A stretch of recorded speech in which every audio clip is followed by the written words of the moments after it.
कुणाल, हम बात कर रहे हैं बेटा मैकेनिज्म की। सबसे पहली चीज आती है कि हमने एक रिएक्शन करी, उस रिएक्शन में हमने दो चीजों को रिएक्ट कराया और उसने हमें एक प्रोडक्ट पी दिया। सीधा सीधा समझ आ रहा है? लेकिन अगर मैं यहाँ एक कैटलिस्ट सी ले लेता हूं तो एक तो ये चीज समझ नहीं आती कैटलिस्ट रिएक्ट करके वापस आ जाता है। दूसरी चीज ये समझ नहीं आती कि कुछ रिएक्शंस ऐसी होती हैं जिसमें हमें ऐसा लगता है कि ये एक स्टेप में नहीं हुई है, इसमें एक से ज्यादा स्टेप लगे हैं। क्या ये पॉसिबल है?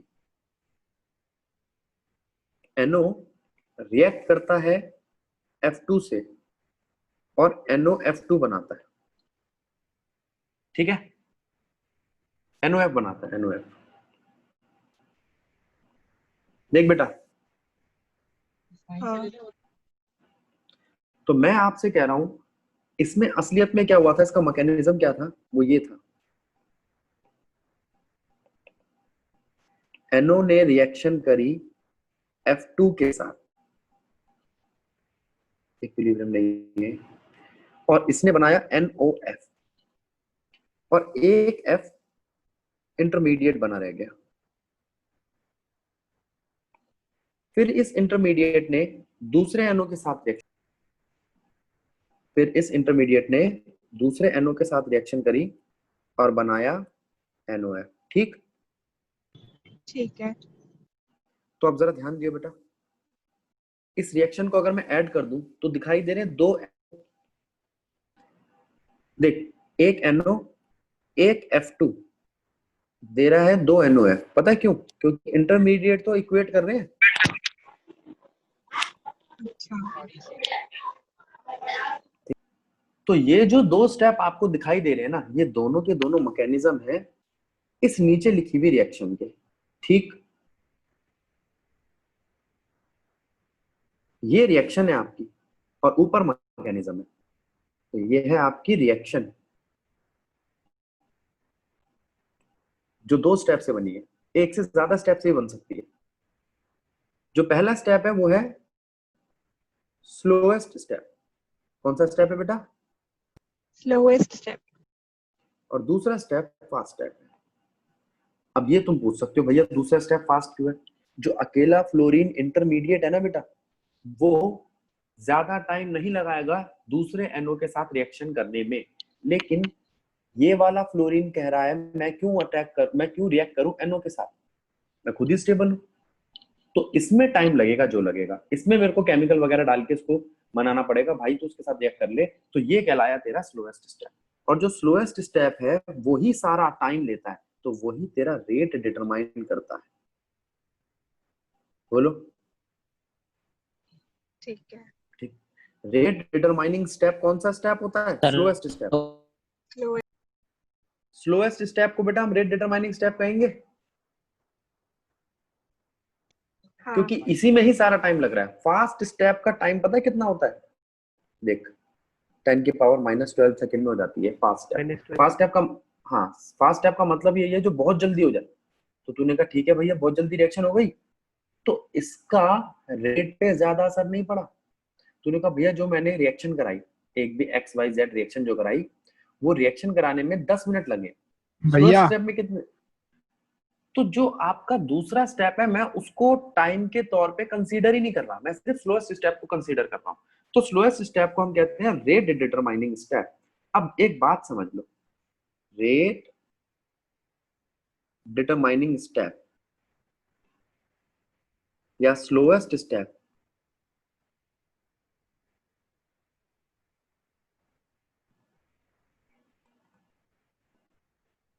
इसमें जितने रिएक्टेंट रिएक्ट करेंगे ना वो कहलाएंगे मॉलिक्यूलैरिटी। तो number of reactants reacts in rate determining step is molecularity of that reaction। ठीक है बात? ठीक है। अब दिक्कत क्या है? क्या ये पॉसिबल है कि स्लोएस्ट स्टेप में कोई रिएक्ट ही ना करे? ये तो नहीं हो सकता। कोई रिएक्ट करेगा तो ही तो आगे रिएक्शन बढ़ेगी। मॉलिक्यूलैरिटी जीरो नहीं हो सकती।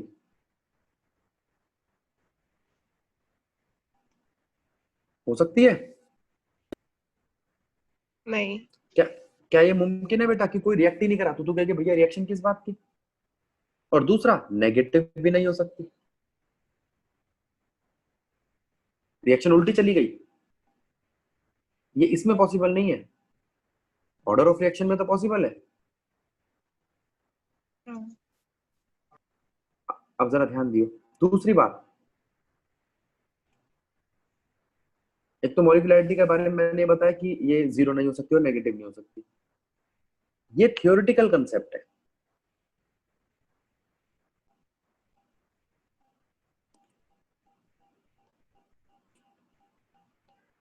ये प्रैक्टिकली नहीं होता। अब जैसे तू कह के भाई, ठीक है सर। अब दूसरी चीज देखो, ऑर्डर ऑफ रिएक्शन। अगर मैं ऑर्डर ऑफ रिएक्शन की बात करता हूं तो एक तो इसकी डेफिनेशन ही हो गई कि कितने नंबर रिएक्टिंग पार्टिकल्स रिएक्ट कर रहे हैं किसी रिएक्शन में। दूसरा हो गया, ये एक प्रैक्टिकल कंसेप्ट है।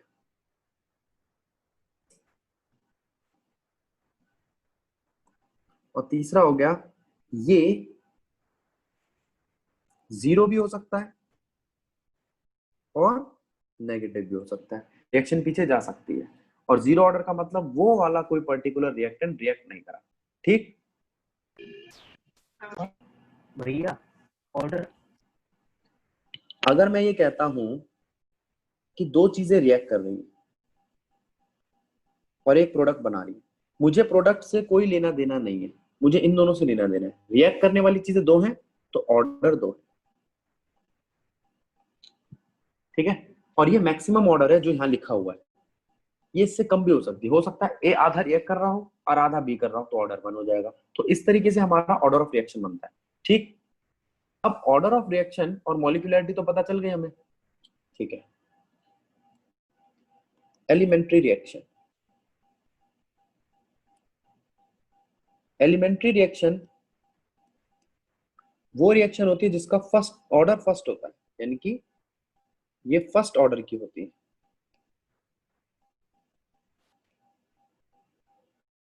दूसरी बात, यहां पर मॉलिक्यूलैरिटी और ऑर्डर ऑफ रिएक्शन इक्वल होता है।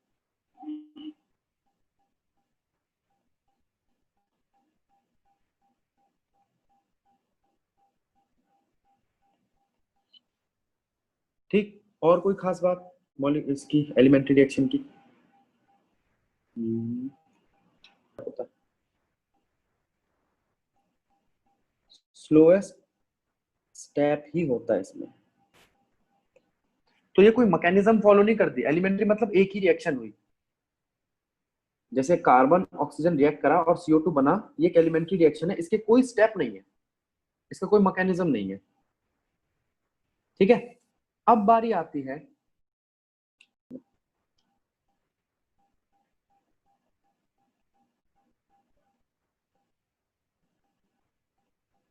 Pseudo first order reaction. अब ये कौन सी रिएक्शन है? अच्छा, स्यूडो का मतलब हम जानते हैं फॉल्स होता है, जानते हो ना? तो यहां जो हमें रिएक्शन दिख रही है, रिएक्शन यहां जो हमें रिएक्शन दिखाई दे रही है ना आपकी, वो रिएक्शन मान लो A प्लस बी है और वो देता है आपको प्रोडक्ट P। उसमें दोनों में से सिर्फ कोई एक ही रिएक्ट कर रहा है या दूसरा इतना कर रहा है कि वो नेग्लिजिबल है। मान लो मैंने आपसे कहा कि भैया इसका 0.01 था, इसके जो कंसंट्रेशन थी, और इसकी थी 10 मोलर कंसंट्रेशन। दोनों रिएक्ट करे, इनिशियली तो दोनों जीरो थे। ठीक है मिश्रा जी? Yes sir. लेकिन टी टाइम के बाद ये पूरा पूरा खत्म हो गया। 0.01 इसका 0.01 ही तो लेके जाएगा।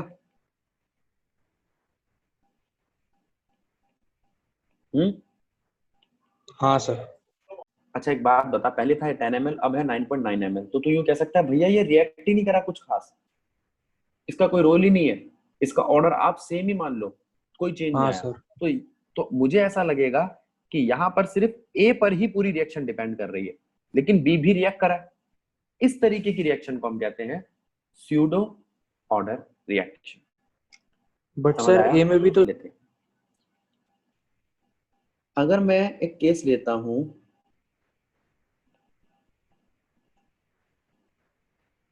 इथाइल इथेनोएट का, किसका केस ले रहा हूं?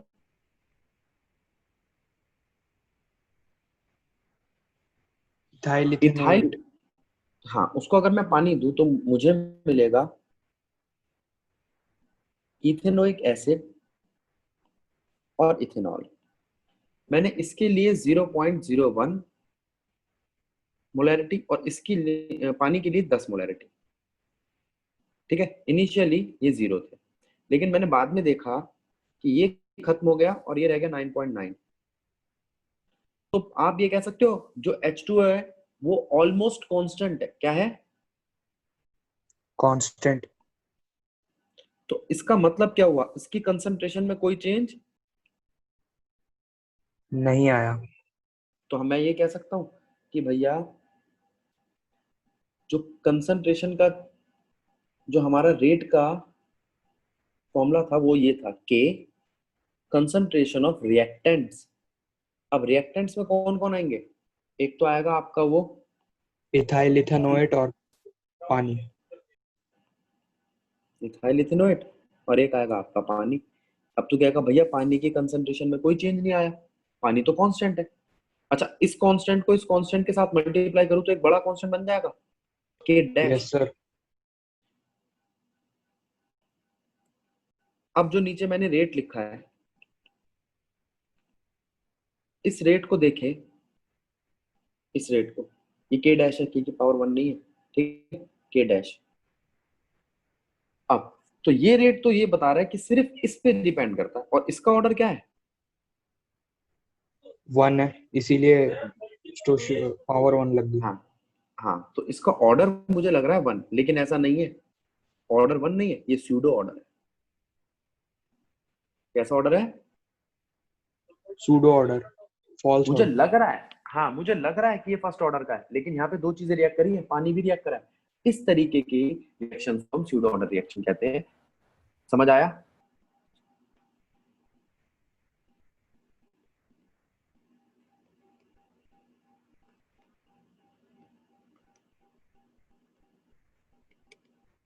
देखो बेटा, मान लो एक फर्स्ट ऑर्डर रिएक्शन है,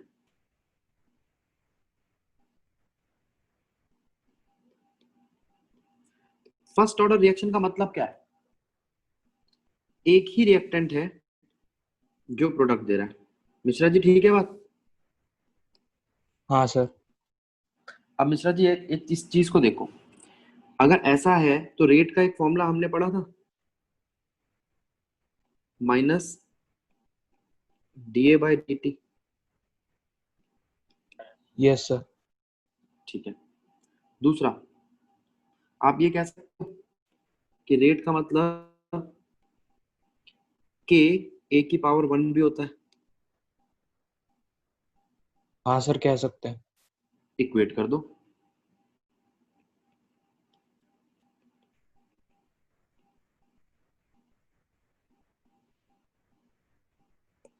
ठीक है। यस अब सर। इंटीग्रेट करने के लिए मुझे वेरिएबल एक तरफ लेके जाने हैं। देखो, ये कर सकते हैं?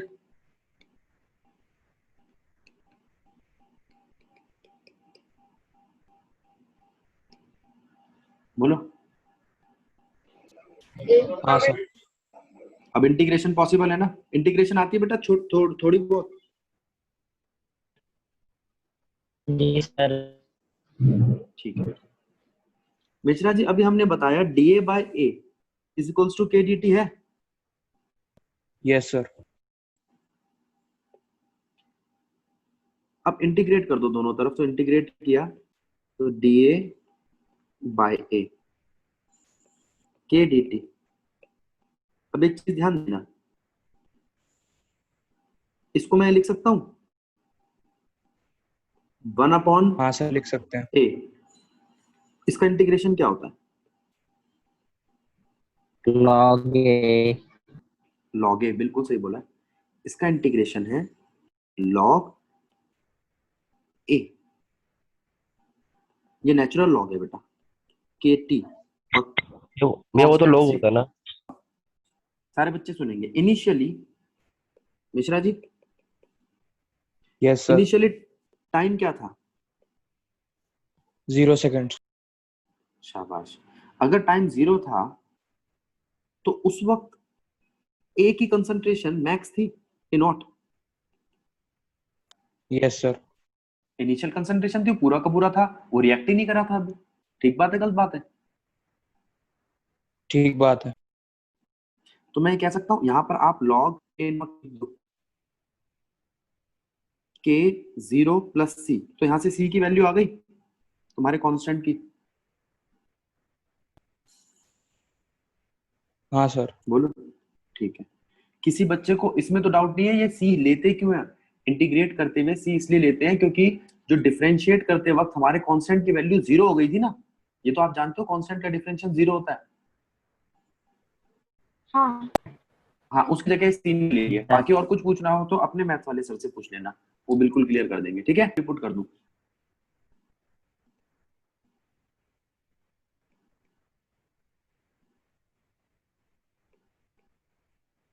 इक्वेशन फर्स्ट में तो आएगा log A plus K T. Log A is equals to K T plus C की जगह क्या लिखूंगा मैं? Log A not. लॉग को उठा के उधर ले जाओ।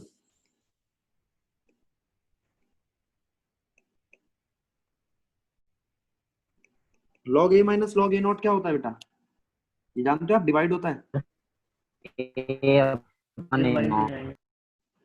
ए अपॉन ए नॉट। ठीक है। अब यहां से के टी की वैल्यू क्या आई? Log A upon A naught. एक बात। दूसरी बात,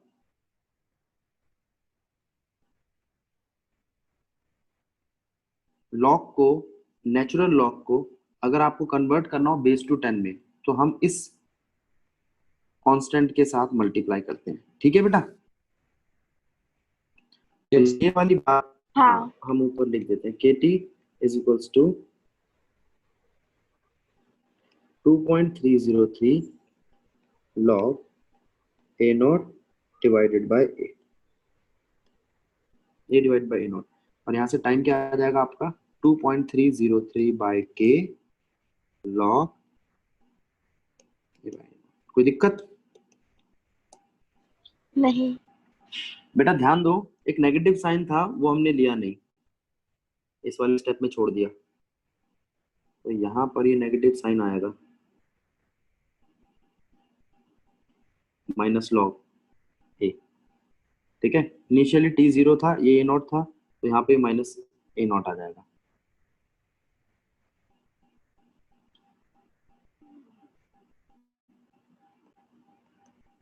ठीक है,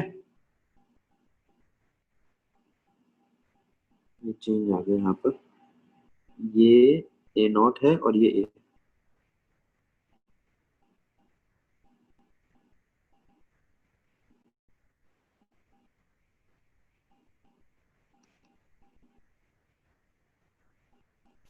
कर रहा हूँ जीरो ऑर्डर की।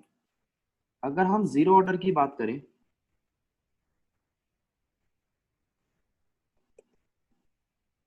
तो फिर से हमारा वही आएगा, रेट इज इक्वल्स टू के ए रेज टू द पावर 0। और रेट का एक फॉर्मूला क्या होता है? Minus D A by D T होता है। हाँ अगर मैं इन इन दोनों को इक्वेट करता हूं तो minus D A by D T क्या आ जाएगा बेटा आपका? के ए रेज टू द पावर 0। ठीक है, गलत है? ठीक है। अब अब यहां से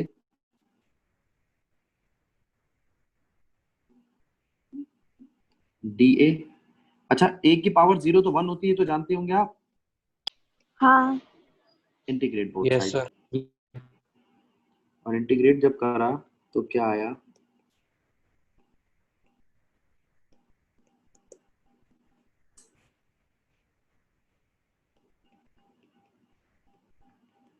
आ गया?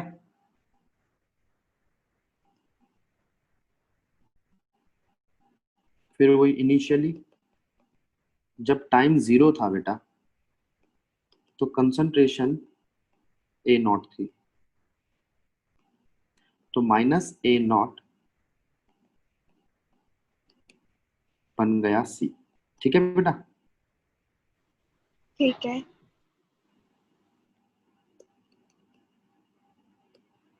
तो यहां से -A इक्वल हो गया KT प्लस -A0 के।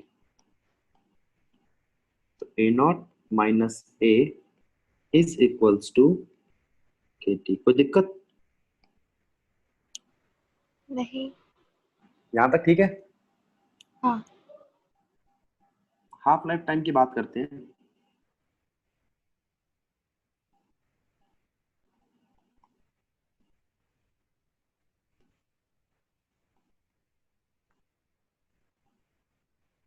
फर्स्ट ऑर्डर की।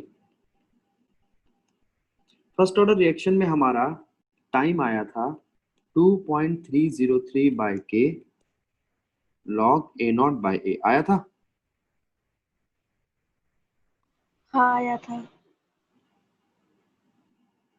हाफ लाइफ टाइम के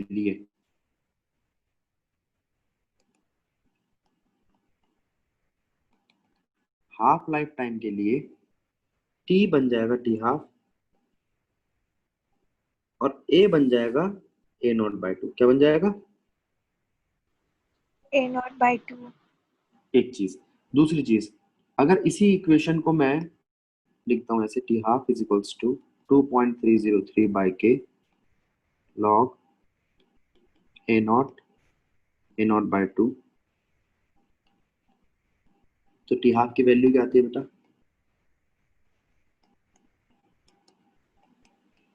2 पर आ जाएगा, A0 से A0 कट जाएगा। हाँ। log 2 की वैल्यू हम जानते हैं 0.3010। 0.3।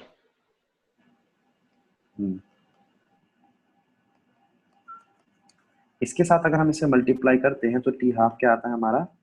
0.693 बाय T। एक चीज देखिए आपने, T हाफ में सर के ना होना A चाहिए है, 30 नहीं। सॉरी, T हाफ में आपका ना तो A है ना A0 है। देखा?